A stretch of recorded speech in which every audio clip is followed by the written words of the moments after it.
ओम श्री परमात्मने नमः। ओम श्री गुरुभ्यो नमः।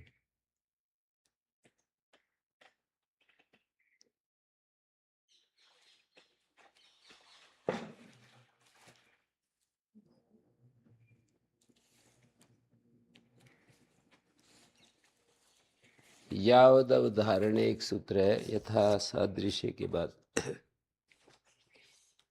यावत शब्द जो अव्यय है वो अवधारण अर्थ में हो तो समर्थ सुबंत के साथ समास होता है। अभी आप जो भाषा है ये समझते जा रहे होंगे, समर्थ सुबंत के साथ समास होता है ऐसा जो बोल रहे हैं ना। यावत एक अव्यय है और उसका अर्थ अवधारण होता है और अवधारण नहीं भी होता है। जैसे यावत दत्तम तावत भुक्तम, यहाँ अवधारण नहीं है, जितना दिया उतना खा लिया, अवधारण नहीं है यहाँ।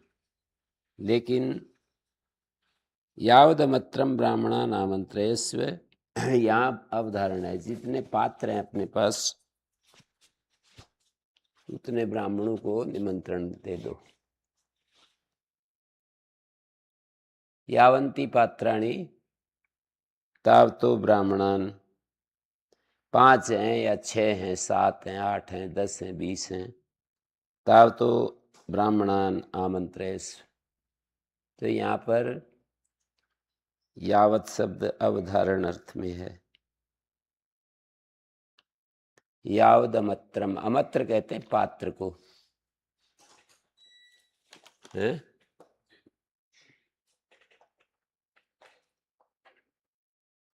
विग्रह क्या होगा?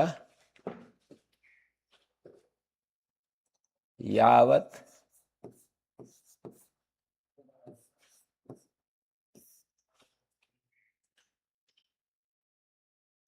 सुओजस,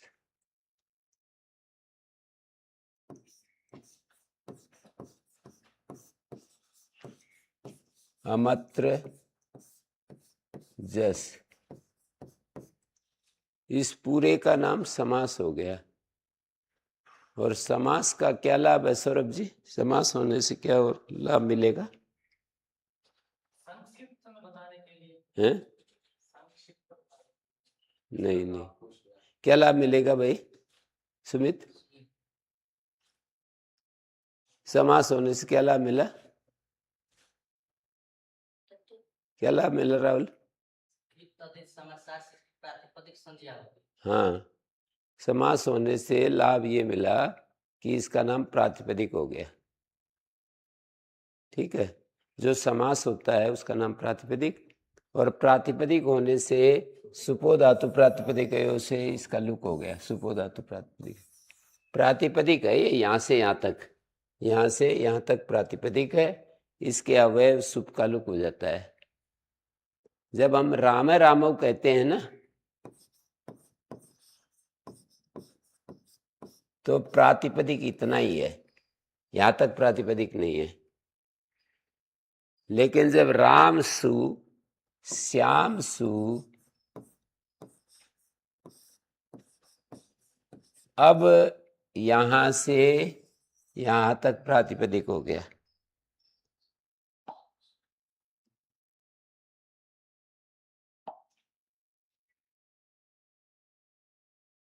समास में जब समास हो जाता है तो समस्त पद प्रातिपदिक हो जाता है। लेकिन देखो, ये इसका तो लुक हो गया, इसका भी लुक हो गया, फिर राम श्याम, इससे औ ले आए, अब प्रातिपदिक केवल इतना ही है, यहां तक नहीं है, तो इसका लुक नहीं होगा।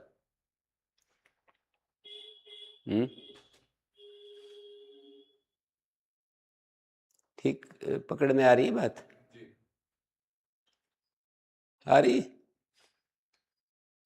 है?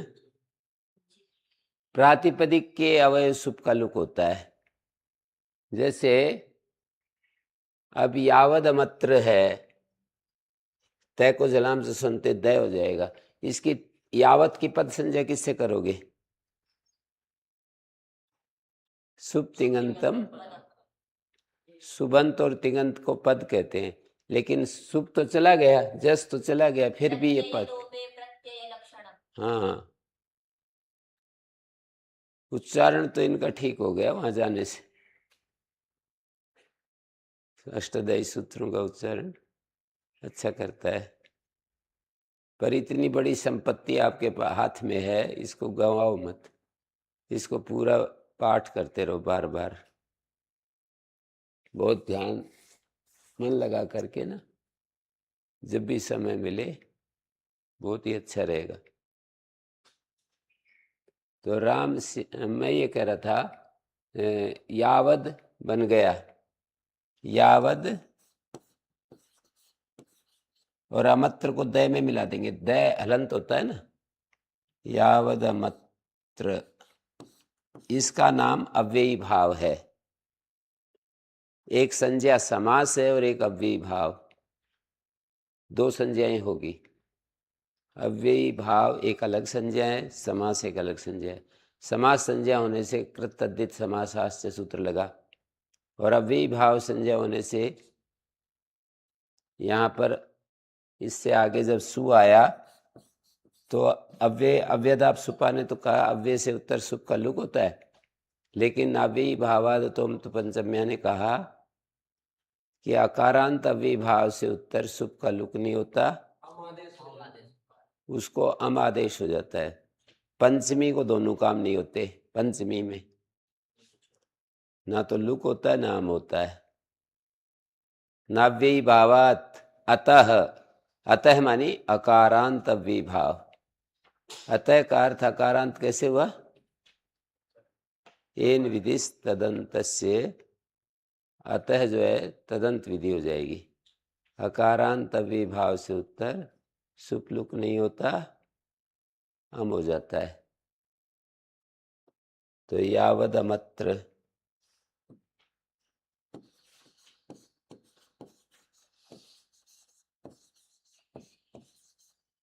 भावादतो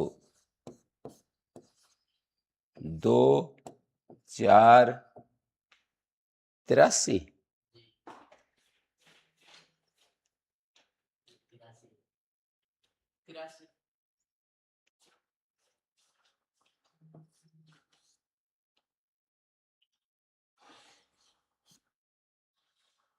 ऐसा हो गया। यावत अमत्र अम हो गया, और अमी पूर्वा,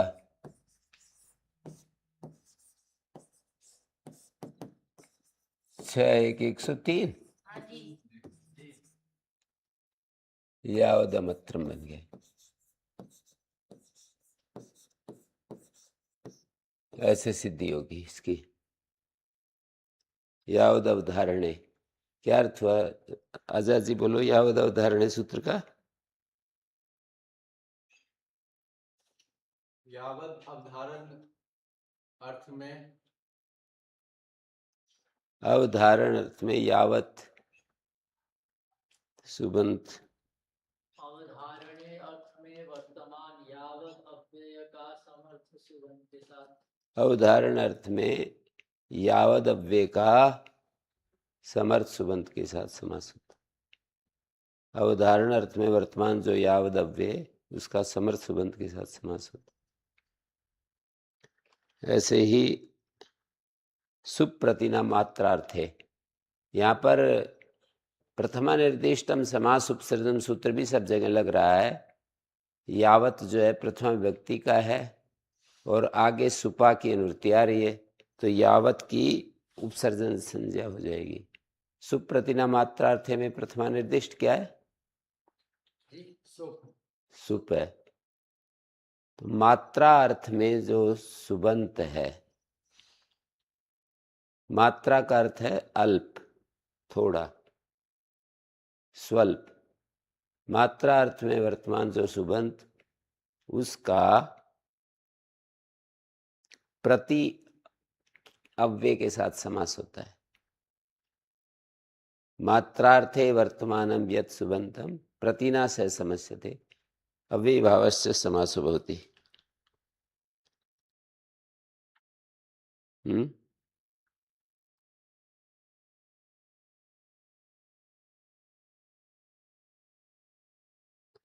जैसे अस्ति अत्र किंचित साकम, ये इसका लौकिक विग्रह अश्वपद विग्रह होगा। लौकिक विग्रह दो तरह का होता है, एक स्वपद विग्रह, एक अश्वपद विग्रह। लौकिक विग्रह दो प्रकार का होता है। स्वपद विग्रह जैसे राज्य पुरुषा, राजपुरुषा। राजपुरुष तो वृत्ति है, वृत्ति मानी समास, समास वृत्ति समस्त राज्य और राज्य पुरुषा ये विग्रह वाक्य लौकिक विग्रह। राज्य पुरुषा ये लौकिक विग्रह वाक्य। और लौकिक विग्रह होते हुए स्वपद विग्रह, अपने ही पदों से विग्रह। लेकिन जो शाकप प्रति है, ये एक शब्द है, जैसे शाकप प्रति,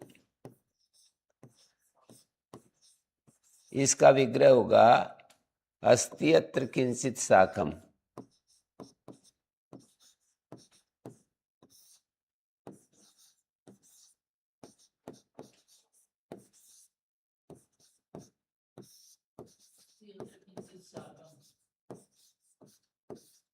है अस्ति अत्र किंचित साकम जो है, ये इसका अश्वपद विग्रह है। शाकप प्रति के विग्रह यदि शाक और प्रति बस इतने से ही होता तब तो स्वपद विग्रह होता है। लेकिन इसके अर्थ के समझाने के लिए कोई दूसरे शब्द प्रयोग कर दिए। अस्ति अत्र किंचित साकम दूसरे शब्द है ना, ये शाक और प्रति से अलग हैं। साकम तो है, पर अस्ति अत्र किंचित ये सारे अलग ही हैं। कुछ न कुछ अलग यदि आ गया तो वो अश्वपद विग्रह कहलाएगा। जैसे उपकुंभम है, इसका अश्वपद विग्रह क्यों बताते हैं? क्योंकि उप की जगह समीप का प्रयोग करते हैं, कुंभस्य समीपम, इसलिए वो अश्वपद विग्रह है।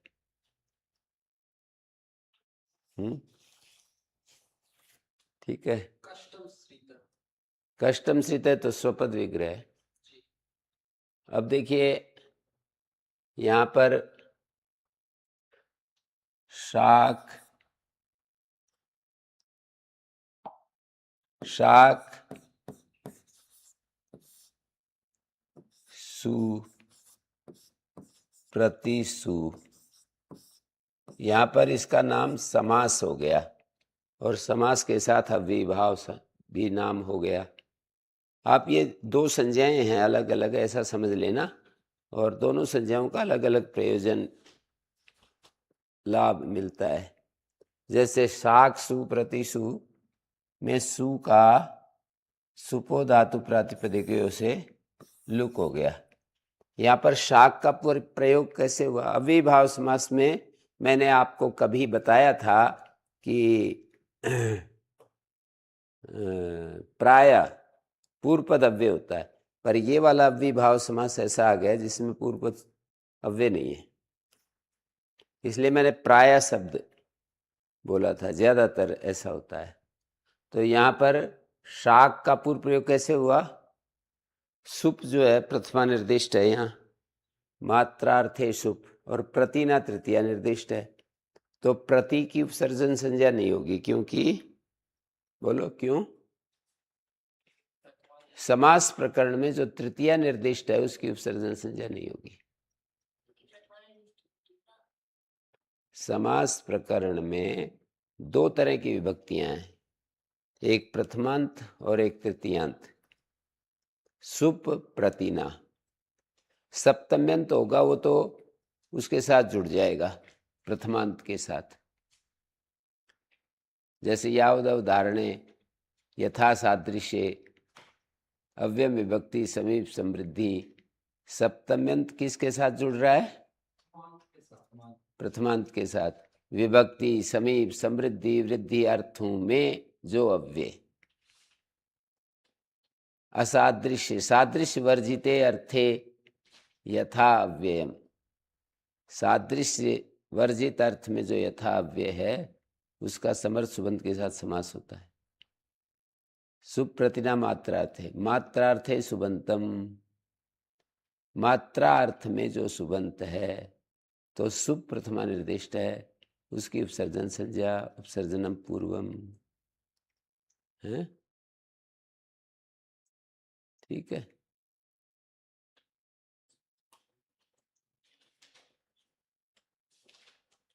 सुप्रतिना मात्रार्थे,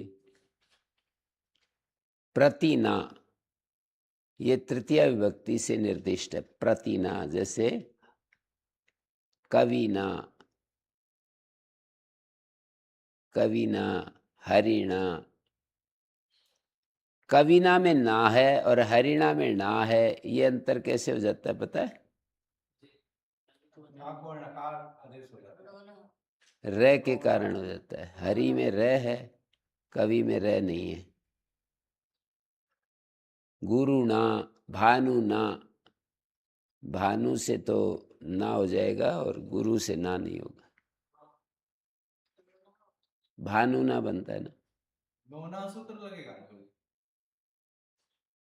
रसाभ्याम नोना समान पदे हट कुपवांगनुम व्यवाय पिए, 8वें अध्याय के 4थे पाद के पहले दूसरे सूत्र हैं। नोना तो धातु पाठ में जो णकारादि धातु हो ना उसको नय होता है। जैसे णीय प्रापणे तो णय को नय हो जाता है, नी धातु बन जाती है। णम धातु है तो णम को नम बन जाता है। यहाँ रसाभ्याम नोना लगेगा। अटकुपवांगनुम व्यवाय, रसाभ्याम नोना तब लगता है जब सीधा र और स से उत्तर न मिले। यदि बीच में व्यवधान हो अट कुपुवांग नुम का तो फिर अट कुपुवांग नुम व्यवाय भी लगेगा।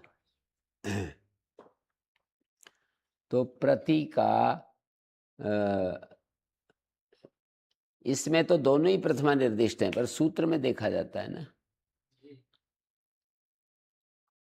यहाँ तो दोनों ही प्रथमा निर्दिष्ट देख रहे हैं ना, सूत्र में देखा जाता है। सूत्र में क्या देखेंगे? सुप, सुप जो है प्रथमा निर्दिष्ट है। तो उदाहरण में जो सुबंत है, मात्रार्थे सुबंतम, सुबंत तो दोनों है पर मात्रार्थे सुबंतम ये है प्रथमा निर्दिष्ट। इसकी उपसर्जन संज्ञा हो जाएगी, उपसर्जनम पूर्वम हो जाएगा। हर संज्ञा का एक एक प्रयोजन होता है, वो आपको ध्यान रखना पड़ेगा। जैसे समास संज्ञा तो कृत तद्धित समासास्य, अविभाव संज्ञा तो अव्यादाप सुपा। अभी मैंने कौन संज्ञा बोली? उपसर्जन संज्ञा तो उपसर्जन पूर्व।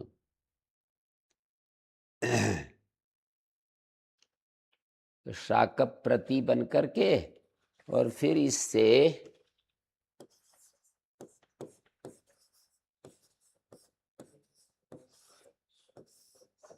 सु आएगा।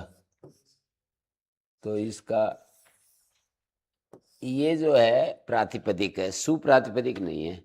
तो यहां अव्यदाप सुपा लगेगा।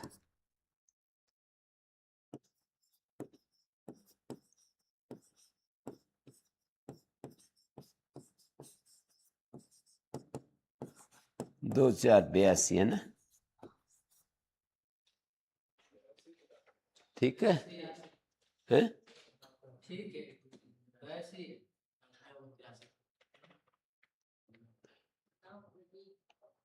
सुप्रतिना मात्रार्थ है। अगला सूत्र है हैं? अक्षला का संख्या परिणाम है। हाँ, उसका अर्थ है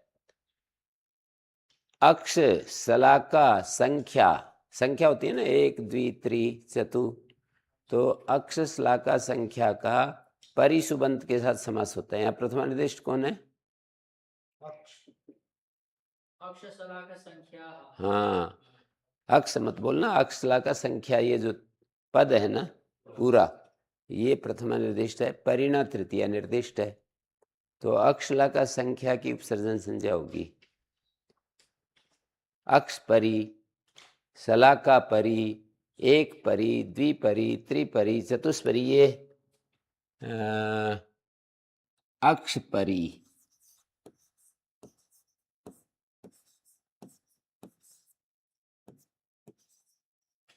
शलाका परी, एक परी, द्विपरी, त्रिपरी,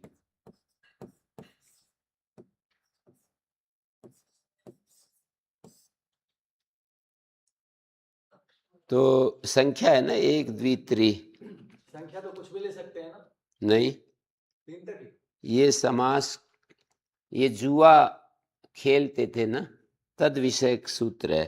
तो जुए में जितने गोटे होते थे ना, तो वो 5 से खेलते थे। वो 5 या तो सीधे पड़ जाएं या उल्टे पड़ जाएं, तब तो विजय होती थी गिराने वाले की, हैं? पांचों के पांचों सीधे पड़ गए या उल्टे पड़ गए, तो पंचसु तो एक रूपासु जय भविष्यति, एक परी, द्विपरी, त्रिपरी, चतुष्परी, चतुष्परी, इतने उदाहरण बनेंगे।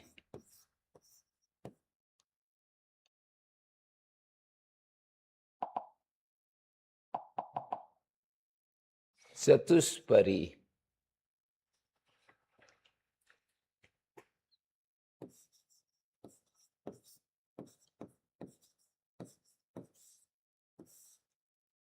ये उदाहरण बनेंगे। पंचपरी नहीं होता, 5 से वो गेम खेला जाता है, और 5 के 5 सीधे पड़ जाएं या उल्टे पड़ जाएं, तब तो जय होगी।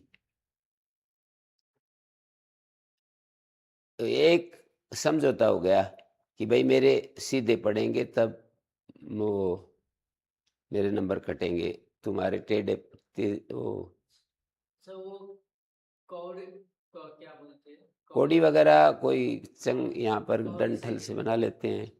कौड़ी से तो क्या हुआ कि एक परी तब होगा कि एक से एक की कमी रह गई, 2 की कमी रह गई, 3 की कमी रह गई, 4 की कमी रह गई। तो हमारे तो कैसे परी का कमी मतलब मानते कमी थे? है। परी हैं? का क्या शब्दार्थ होगा? किसका? परी का कमी। अव्यय, अव्यय है, और ये परी के साथ समास होता है, और इसका अर्थ है कि एक न तथा वृत्तम, एक की कमी रह गई। यहाँ पर एक विशेष अर्थ है परी का, ये समास कितव व्यवहार में ही होता है। सारे के सारे जो पाशे हैं, गोटे हैं, कोड़ी हैं, जो भी हैं, वो या तो सीधे पड़े तब जय होती है, या उल्टे पड़े तब। तस्य वेतस्य विपातो अन्यथा पाते सति जायते, उसी का विपात, अन्यथा पात होने पर पराजय को बता रहा है कि अक्ष से, एक अक्ष से कमी रह गई, नहीं तो मेरी जीत हो जाती। 2 से कमी रह गई, तो नहीं तो मेरी जीत हो जाती। 3 से कमी रह गई, 4 से कमी रह गई। अब ये पूरा व्यवहार तो मेरे को पता नहीं चल रहा, वैसे सामान्य मोटी मोटी कल्पना कर रहे हैं। ये जुआ खेलते थे, अभी खेल के दिखाएं, और ऐसे देखो ये जय है और ये पराजय हो रही है, तब सही प्रैक्टिकल हो ना। वैसे दूर से तो देखा है, वो खेल का नियम नहीं समझ हैं? मैंने देखा है, मैंने वो खेलते हुए, वो कौड़ा रहते और ऐसे फेंकते। नहीं, ये सब एक की कमी रह गई तो दिखाएं ना, देखो ये एक की कमी रहेगी, ये 2 की कमी रहेगी, ये 3 की कमी रहेगी, वैसे चले। तब जो है सही समझ में आए। तो ये वैसे आजकल तो प्रयुक्त तो नहीं होंगे। आजकल कहीं होते होंगे, कहीं होता होगा, पर वो प्रैक्टिकल कैसे खेलते हैं वो पूरा हमारे सामने घटित हो ना, तभी उसकी बुद्धि में सही स्थिति बनेगी। अब तो मैं मोटा मोटा ही बता रहा हूँ कि कोई जुआ खेलते थे, उसमें पासा अक्ष या शलाका के द्वारा खेलते थे, तो अक्ष से विजय एक अक्ष से कमी रह गई या एक शलाका से कमी रह गई, मोटा मोटा, तो उसमें ये अक्ष और सलाका क्या है? अक्ष पासे हैं, शलाका कोई लंबी चीज होती है। वो शकुनी मामा फेंकता है वो तो सलागा हो गया, अक्षर माने कौड़ी वाला। कौड़ी वाला, कौड़ी नहीं पता ना, कौड़ी पता है। शलाका वो महाभारत में फेंकते नहीं तो लंबा लंबा ऐसे करके। सीरियल में देखा है, महाभारत सीरियल। शलाका भी। हाँ, वो शकुनी मामा वाला तो देखा है। अब विभाषा परिभ्रंश व पंचम्य, विभाषा की अनुवृत्ति जा रही है चार्थे द्वंद्व तक। विभाषा सूत्र की, इसका योग विभाग कर लेते हैं इस सूत्र का, तो विभाषा की अनुवृत्ति जाती है कहाँ तक?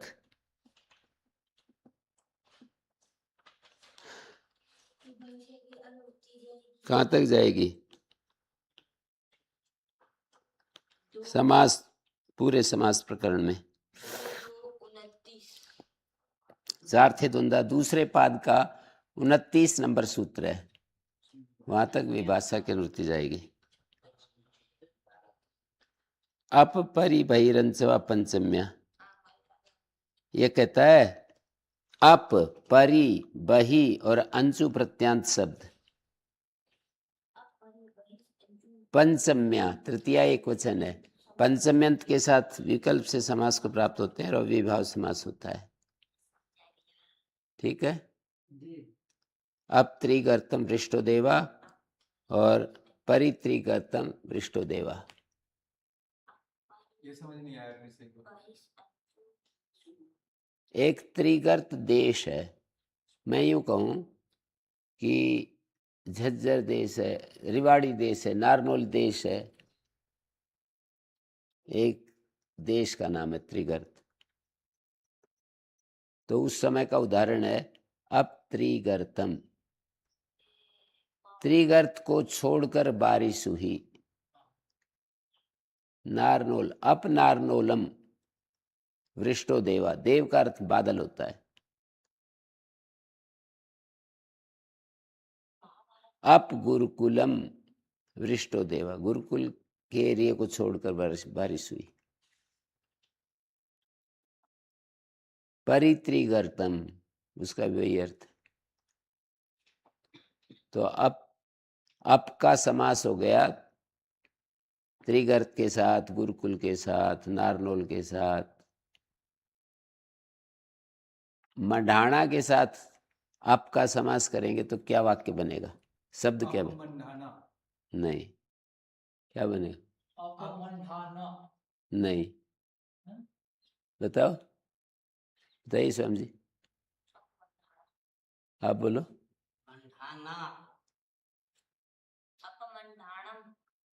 हाँ, ये ठीक बोले। दीर्घ शब्दांत हो कोई तो उसको ह्रस्व हो जाता है, ये बताया था ना। मडाना शब्द को ह्रस्व हो जाएगा, और ह्रस्व हो जाएगा तो अकारांत होगा, अकारांत होगा तो आम हो जाएगा। भाई दीर्घ शब्द जिसके अंत में हो दीर्घ अक्षर, उसको ह्रस्व हो जाता है, ह्रस्व नपुंसक के प्रातिपदिक से। अविभाव समास है, अविभाव समास नपुंसक लिंग, और नपुंसक लिंग होने से उसको ह्रस्व हो जाता है, ह्रस्व नपुंसक के प्रातिपदिक से। ह्रस्व होकर और सु को नाव्ययी भावादतोम तो पंचम्या आम हो जाएगा, और अमी पूर्वा से पूर्व अपमंडाणम। चूक गए ना आज, तो ये बाजी मार गया हैं।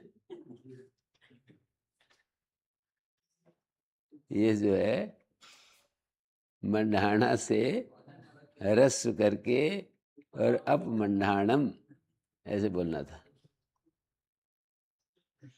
सुमित कैसे याद नहीं आया? अपमंडाणम। यार तुक्का मारा है, बाजी नहीं मारा है। सुमित कह रहा है बाजी नहीं मारा गुरुजी, तुक्का मारा है। क्या कर रहा है? बाजी नहीं मारा, तुक्का मारा है, सुमित कह रहा है। तुक्का कैसे कह रहा है? ऐसे ही तुक्का मार दिया। कह रहा है तुक्का मारा है? पता नहीं था, अनजाने में ठीक हो गया। अब त्रिगर्तम पृष्ठो देवा अब त्रिगर्तेभ्य।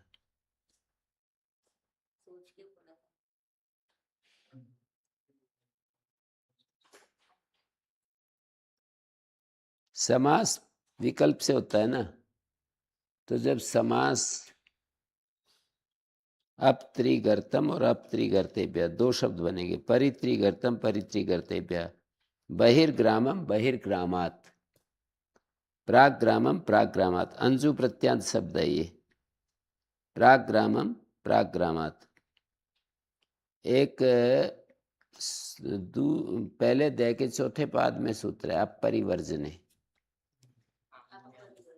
हैं। चौथे पाद का सूत्र है, निकाल के देखो, अपरिवर्जने।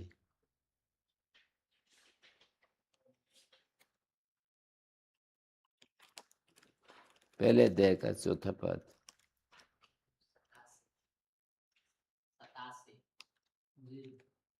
हम्म, 87 क्या बताया?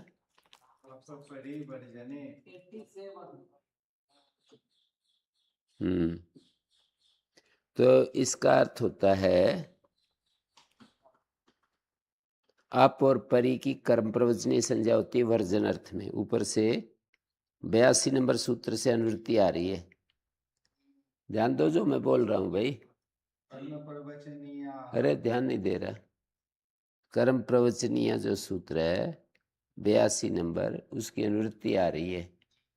तो अब परिवर्जने सूत्र में अनुवृत्ति आकर अर्थ होगा, वर्जन अर्थ में अप और परी की कर्म प्रवचनीय संज्ञा होती है। वर्जन अर्थ में अप और परी की कर्म प्रवचनीय संज्ञा होती है। वर्जन माने छोड़ना, बचाना, उसको छोड़कर।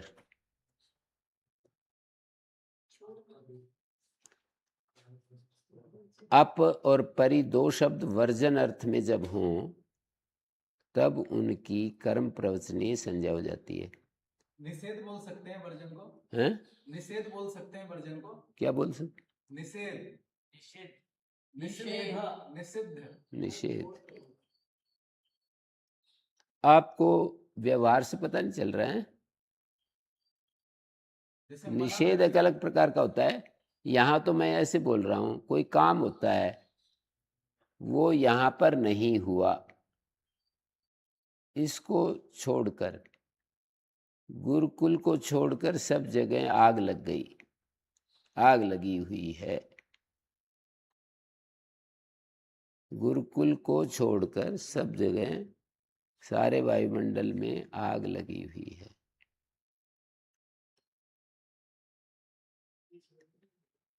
तो मैं कहूँ सब जगह आग लगी हुई है, तब तो कुछ छोड़ा नहीं ना। मैंने कहा गुरुकुल को छोड़कर, तो गुरुकुल को छोड़ा ना। ब्राह्मणों को छोड़कर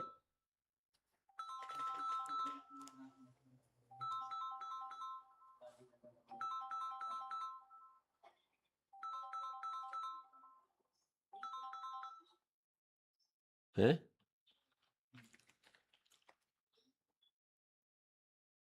ब्राह्मणों को छोड़कर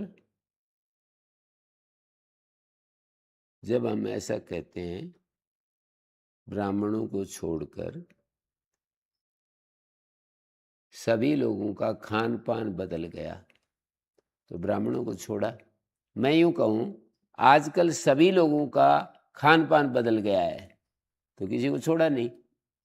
पर मैं कहूं ब्राह्मणों को छोड़कर सबका खान पान बदल गया है। मैं कहूँ स्पोर्ट्समैन को छोड़कर सब लोग स्वास्थ्य के प्रति प्रमादी हो गए। मैं कहूँ आजकल स्वास्थ्य के प्रति सभी लोग प्रमादी हो गए, तो किसी को छोड़ा नहीं। स्पोर्ट्समैन को छोड़कर सभी लोग प्रमादी हो गए स्वास्थ्य के विषय में। अभी आ गया वर्जन। तो अप और परि वर्जन अर्थ में जब होते हैं तो कर्म प्रवचनीय संज्ञा होती है, और कर्म प्रवचनीय संज्ञा जो भी होगी तो कुछ काम करवाने के लिए होती है, लाभ के लिए होती है। नाम जो रखते हैं ना यहाँ, वो कुछ लाभ के लिए होते हैं, व्यर्थ नाम नहीं होते। नाम जो भी होते हैं कुछ कार्य करने के लिए होते हैं। तो क्या कार्य हुआ? दूसरे अध्याय का 3रा पाद निकालो।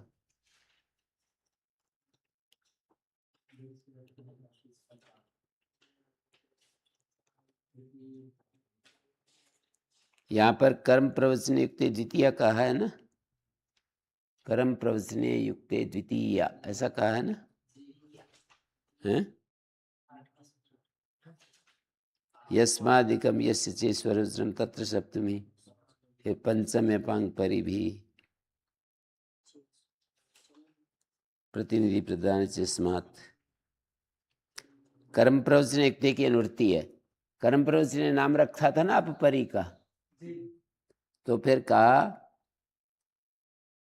अप आंग और परि इनके योग में कर्म प्रवचनीय संज्ञक अप आंग परि के योग में पंचमी हो जाती है।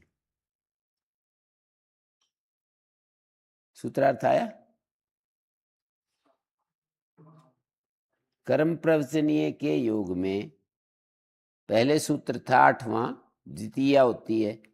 10वें सूत्र ने कहा कि नहीं, पंचमी हो जाएगी अप आंग परि के योग में। 8वां सूत्र क्या बता रहा है? कर्म प्रवचनीय के योग में द्वितीय होती है। 10वां सूत्र बता रहा है अप आंग और परि के योग में, कर्म प्रवचनीय के योग में पंचमी होती है। तो वर्जन अर्थ में इनकी कर्म प्रवचन संज्ञा थी, और आंग की भी कर्म प्रवचन संज्ञा है। इधर देखो 88 नंबर सूत्र देखो,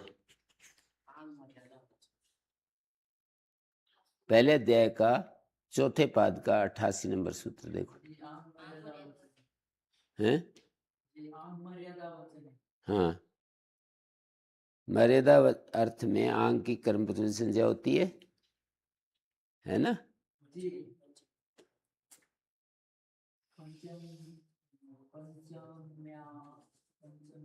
क्या बोले? आंग की कर्म प्रवचन संज्ञा होती है। फिर ये सूत्र है दूसरे अध्याय के 3रे पाद का 10 नंबर सूत्र। ये 3 शब्दों को पकड़ करके पंचमी कर रहा है। 8 नंबर सूत्र तो द्वितीय कर रहा था, उसका अपवाद ये पंचमी कर रहा है। आजाद जी समझ में आया? माने अप आंग और परि ये 3 कर्म प्रवचनीय नाम रख रखे हैं। किस सूत्र से? अप आंग और परि का कर्म प्रवचनीय नाम रखा है कि ये कर्म प्रवचनीय हैं, इनका नाम है। जैसे आ आई औ का वृद्धि नाम है, अ ए ओ का गुण नाम है, तो ऐसे ही अप आंग और परि का कर्म प्रवचनीय नाम किससे है? हाँ, सौरभ जी समझे? अब परिवर्जन है और आंग मर्यादा वचन, इन सूत्रों से कर्म प्रवचन नाम रखा है। अब कर्म प्रवचन नाम रखा तो दूसरे अध्याय के 3रे पाद का 8 नंबर सूत्र ने कहा कर्म प्रवचनीय के योग में द्वितीय होती है। कर्म प्रवचनीय के योग में द्वितीय होती है। तो फिर 10 नंबर सूत्र ने कहा नहीं, सभी कर्म प्रवचनीय के योग में द्वितीय नहीं होती, अप आंग परि के योग में तो पंचमी होती है। कुछ कर्म प्रवचनीय होंगे जहाँ द्वितीय होगी, लेकिन अपांग परी के योग में तो पंचमी होगी। ठीक है, बहुत सारे हैं कर्म प्रवचनीय प्रकरण, कहाँ से कहाँ तक है? कर्म प्रवचनीयाः 1 4 82 से लेकर 97 82 से लेकर 1 4 82 से लेकर 97 तक है। विभाषा गृहीत। देखो अप त्रिगर्तेभ्य पंचमी होगी कि नहीं?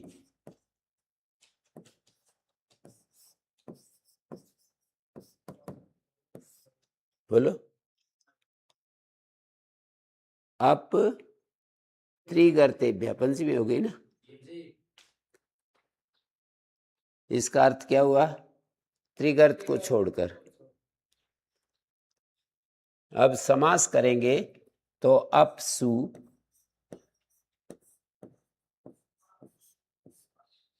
त्रिगर्त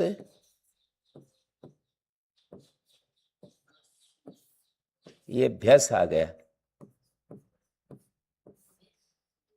इस पूरे का नाम समास हुआ कि नहीं? अव्ययी भाव समास हुआ, मतलब समास भी है और अव्ययी भाव भी है। समास होने से इसका नाम प्रातिपदिक हो गया, प्रातिपदिक होने से सुपो धातु प्रातिपदिक का अवयव जो सुप है उसका लुक हो जाता है। बच गया आप त्रिगर्त, इससे स्वादुत्पत्ति की सु आ गया। अव्ययी भाव है ये, अव्यदाप सुपा लुक प्राप्त हुआ, लेकिन नाव्ययी भावादतोम तो पंचम्य सु को अम हो गया।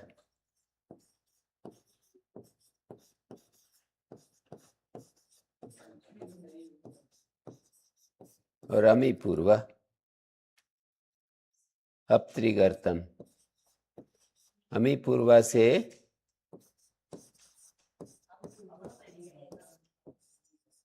नाभि भाव था तुम तो पंचम्या से तो हम भी नहीं होता ऐसा बोल रहे थे।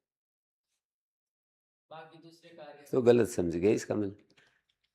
उसका अर्थ है अकारांत अविभाव से उत्तर सु को विभक्ति को हम नहीं होता, बल्कि उसको नहीं, विभक्ति का लुक नहीं होता, उसको हम हो जाता है। आप क्या समझ गए थे? मैं सोचा हम भी नहीं होता और लोग भी नहीं होता, बाकी दूसरे दूसरे कार्य तो। नहीं, पंचमी को यहाँ पंचमी का यहाँ तो सु है। अच्छा अच्छा। आप तो पहले वाली पंचमी को यहाँ ले आए, पहले वाली तो गई, अब यदि पंचमी लाएंगे ना, ऐसे एक एक चीज विकसित होती है। अब आपको ये समझ में आ गई कि अब पंचमी आएगी तो उसको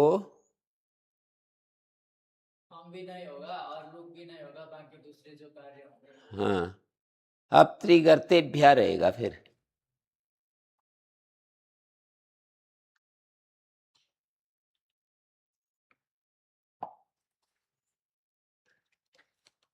परित्रिगर्तम परित्रिगर्तेभ्य, दो उदाहरण कैसे बना रहा हूं। जब समास नहीं होगा तो परित्रिगर्तेभ्य, भाषा और समास हो जाएगा तो परित्रिगर्तम है। अप और परि कर्म प्रवचनीय संज्ञक हैं, तो इसलिए कर्म प्रवचनीय द्वितीय प्राप्त हुई, उसको बाद कर पंचम पांग परि भी अप आंग और परि के योग में पंचमी हो गई। जैसे विभाषाप परिबही, बही के योग में पंचमी, बहिर्ग्रामात,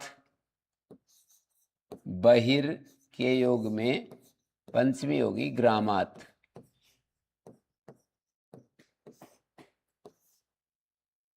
तो इसका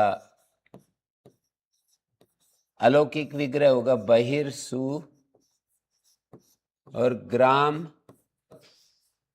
पंचमी में घसी आ गया। इसका नाम पूरे का प्रातिपदिक सुपो धातु प्रातिपदिक है। अब बन गया बहिर्ग्राम, इससे हम ले आए सु। नाव्ययीभावात्वम तु पंचम्या अदंत अव्ययीभाव अकारांत अव्ययीभाव। अर्थ कैसे बना? न अव्ययीभावात अतः। अदंत अव्ययीभाव अर्थ कैसे बना? कैसे बना? कितना ही बता लो, वहीं की वहीं गाड़ी खड़ी रहती। कैसे बना भाई? इसका मतलब समझे नहीं है, समझ जाते तो बता ही देते। आप बताओ। अतः जो है तपर है तो अ से आकार ले रहे हैं। वो तो ठीक हो गया, मैं तो कह रहा हूं अकारांत अव्ययीभाव। अतः शब्द से अकारांत अर्थ कैसे बना? वो सूत्र है ना गुरु जी, पहले एक एक में ये ना विधिस तदंतस्य। ए न विधिस तदन, ए ना मत बोलो। ये ना विधिस तदंतस्य। हाँ, तो अकारांत अव्ययीभाव है ना। एन विधिस तदंत कहता है विशेषण से का कोई कार्य किया जाए तो वहां विशेषणांत तदंत का बोध होता है, विशेषणांत का बोध होता है। तो बहिर्ग्रामम बन गया।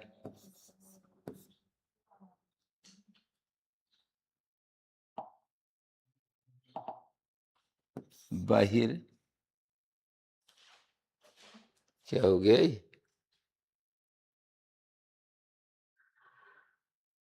अच्छा, राइट में खींचना होगा, राइट राइट राइट राइट।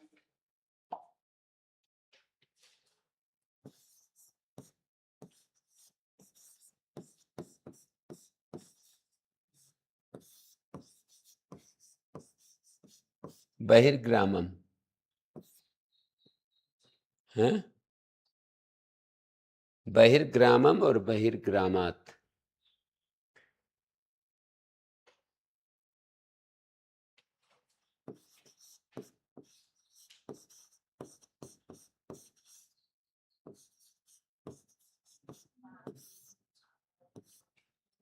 इसी तरह प्राग्रामम,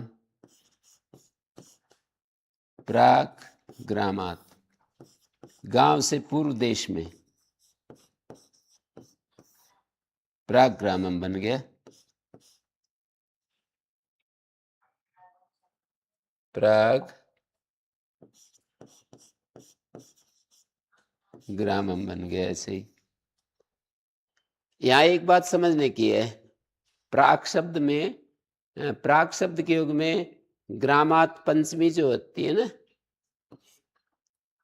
अन्याराधितरर्थे, यहाँ जो पंचमी है ये किससे हुई? हर जगह पंचमी किससे हुई ये तो आपको खोजना पड़ेगा। पंचमी के साथ समास कर रहे हैं ना, तो पंचमी किससे हुई? तो कहेंगे अन्याराधि तरर्थे, अन्याराधि तरर्थे दिक शब्द पड़ा है। दिक, दिक शब्दांत से को 6 हो रहा है।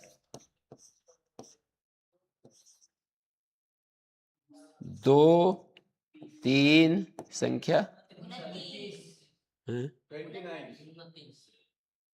29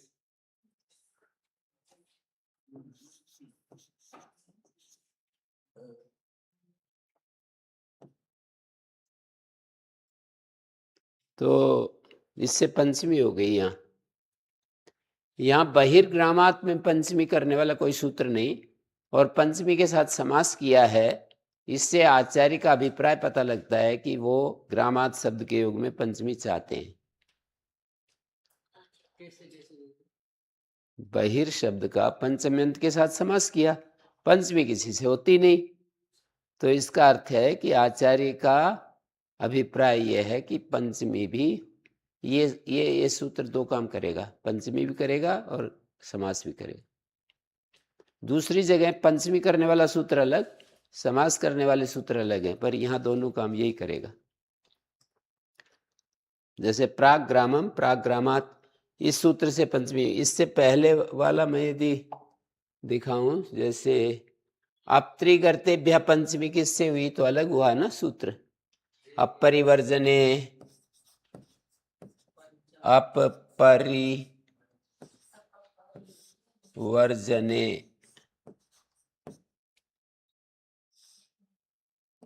एक 487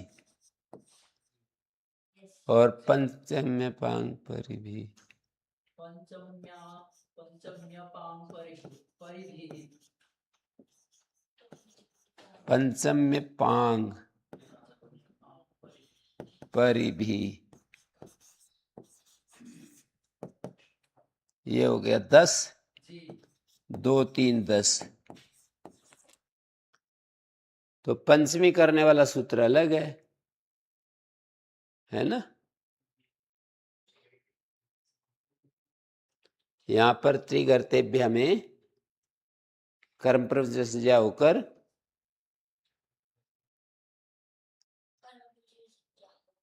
पंचम्य पांग परिधि से पंचमी हो गई।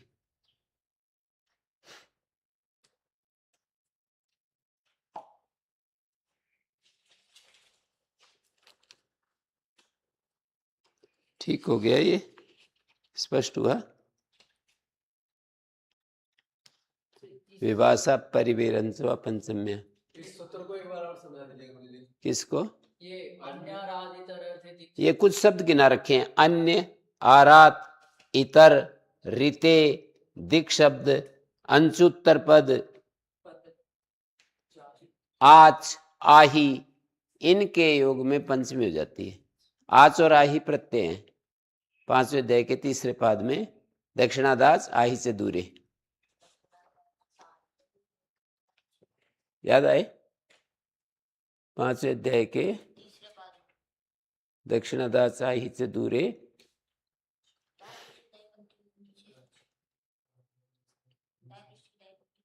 क्या क्या बता रखा है? अन्य, अन्य के योग में पंचमी हो जाएगी। जैसे अन्यो देवदत्तात,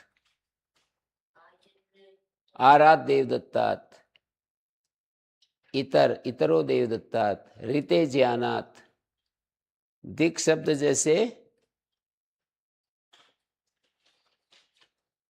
दिक् शब्द के योग में भी पंचमी, जैसे पूर्वग्रामात,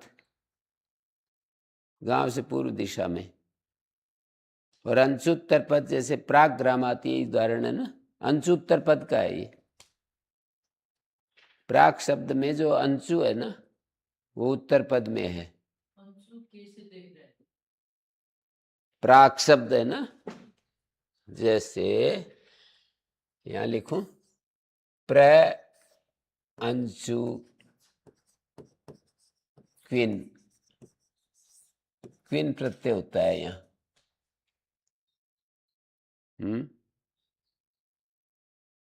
प्राग कैसे बना, इसको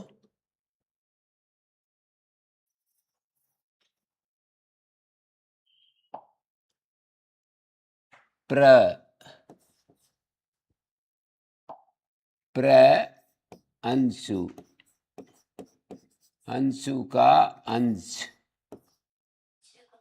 प्र अंश क्विन, किससे वाई क्विन प्रत्यय। 3रे अध्याय के 2रे पाद में सूत्र है।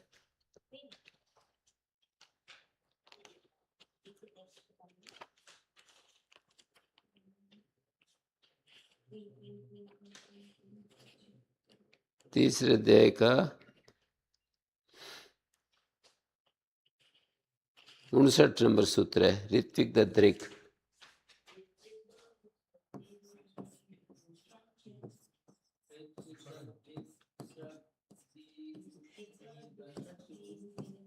ऋत्विक दद्रिक, श्रगदिक,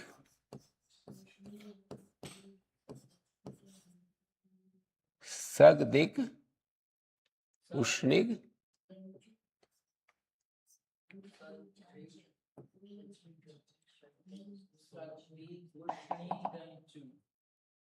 श्रगदिक,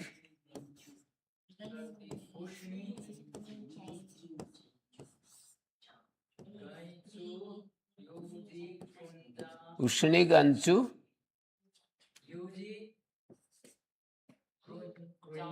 3 2 59।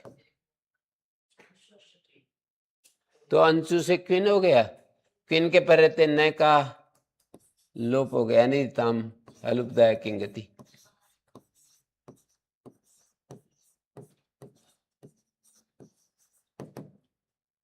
छह चार 24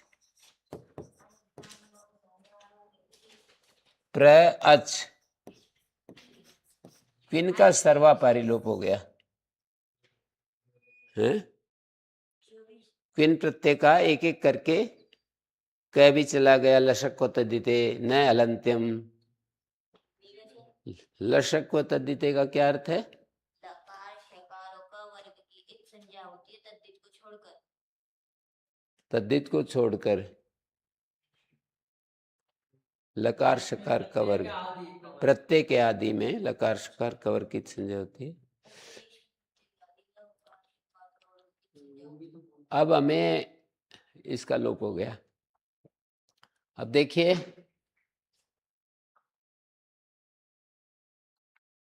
इसको प्राच क्विन प्रत्यय से कु है,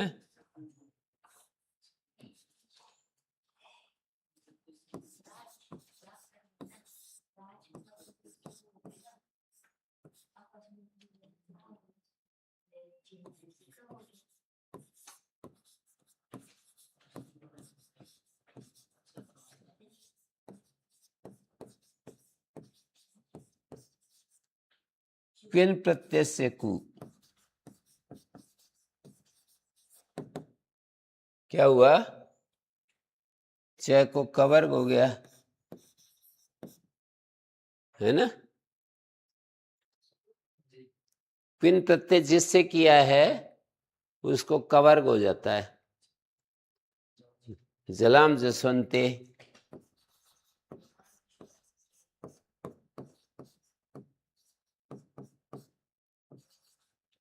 8 2 39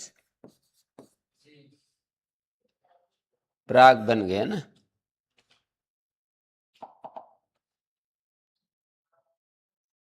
उनतालीस प्राग, और इसके युग में पंचमी हो जाती है। ये जो क्विन पढ़ते हैं ये पूरा का पूरा लोप हो गया गुरु जी कैसे? लिखा तो है मैंने, वह तो आएगा ना वह। वेर प्रत्यय क को लशक को तदिते ई उपदेश जुनासी की न हलंत्यम, वह बचेगा वेर प्रत्यय। वेर प्रत्यय से कहा वेर प्रत्यय बताओ कहाँ है भाई?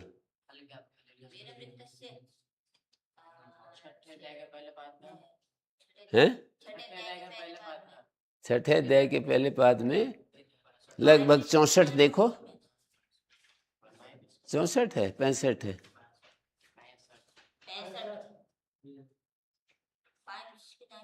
6 5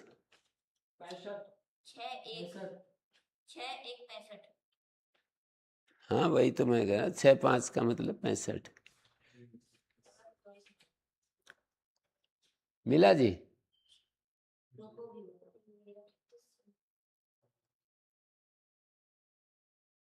विभाषा परिवेरंच पंचम्य, वह का वेर प्रत्यय से लोप हुआ है। वेर प्रत्यय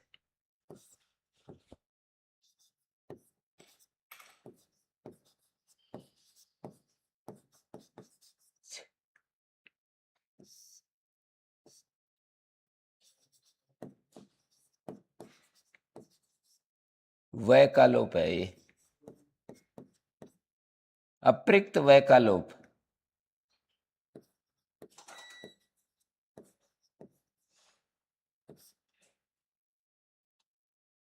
अप्रिक्त वह का लोप,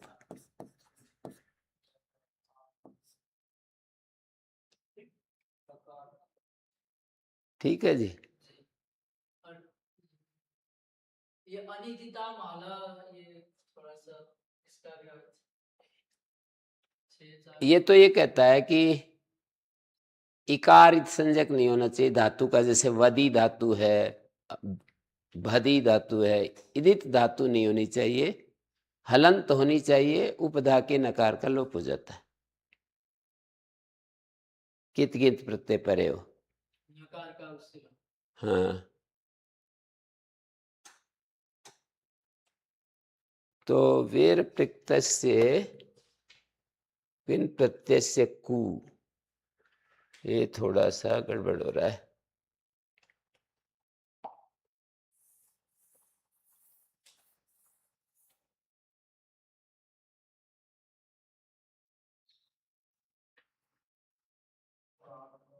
विन प्रत्यय से वीर प्रत्यय से अप्रिक्त वै का लोप। अप्रिक्त एकाल प्रत्यय,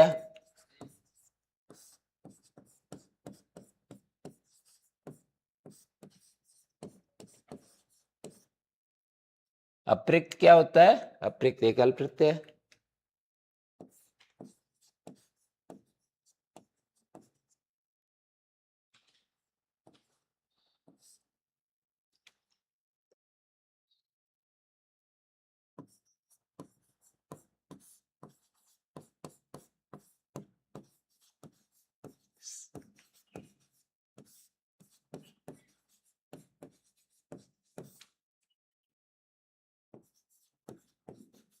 एक, दो, 41।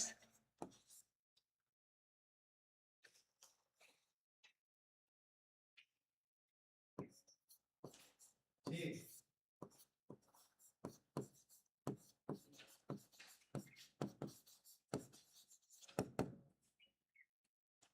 8, 2, कोई प्रत्यय से को 8, 2, द्विषष्टि यहाँ पर ये नहीं द्वि द्वि है 2 62 द्विषष्टि 62। जी जी द्विषष्टि। ओम शांति शांति शांति। अरे उनको जल्दी भेज दो एकदम से।